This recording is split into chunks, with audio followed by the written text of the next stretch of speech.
في إطار تشجيع الحركة التجارية والاستثمارية والتداول المالي التي تشهدها مدينة زنجبار عاصمة محافظة أبين في ظل قيادة محافظ المحافظة اللواء الركن أبو بكر حسين سالم، افتتح صباح اليوم مدير عام مديرية زنجبار رئيس المجلس المحلي غسان الشيخ فرج، افتتح ومعه نايف الملاحي مدير شركة الطريحي فرع شركة الطريحي للصرافة والتحويلات بالعاصمة زنجبار. وطاف المدير العام الكثير بمكاتب وأقسام الشركة، واستمع من مدير الفرع نايف الملاحي إلى الخدمات التي ستقدمها شركة الطريحي للصرافة والتحويلات، ومنها الحوالات الداخلية والخارجية المتكاملة والمرتبطة بشبكة التحويلات المالية الدولية عبر نظام إلكتروني حديث متطور. وقد عبر مدير عام زنجبار عن سعادته بهذا الافتتاح الذي سيسهم في عملية التداول المالي.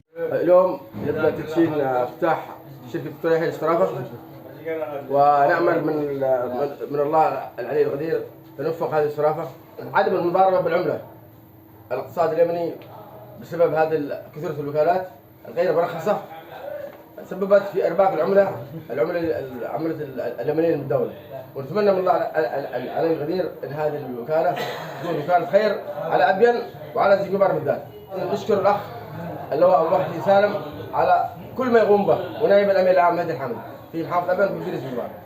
رئيس الفرع نايف الملاحي عبر في كلمة له خلال الافتتاح عن شكره باسم المدير العام للشركة هاني الطريحي وباسم كل العاملين لقيادة المحافظة بقيادة اللواء الركن أبو بكر حسين سالم والأمين العام مهدي محمد الحامد وقيادة مديرية زنجبار على ما لاقوه من تسهيلات واهتمام ومتابعة في سبيل نجاح افتتاح هذا الفرع بالعاصمة زنجبار. اليوم ابتدأنا بفتح فرع زنجبار، وإن شاء الله بيكون خير للمواطنين في لتسهيل معاملاتهم، ونشكر السلطة المحلية. تأتي افتتاحات مثل هذه المشاريع المعنية بتقديم الخدمات المالية من صرافة وتداول مالي في المحافظة، والمحافظة تشهد جهود ملموسة في سبيل إرساء السلام وتعميم الاستقرار في مختلف المناطق والمديريات وتشجيع الاستثمار التجاري والمالي بالمحافظة.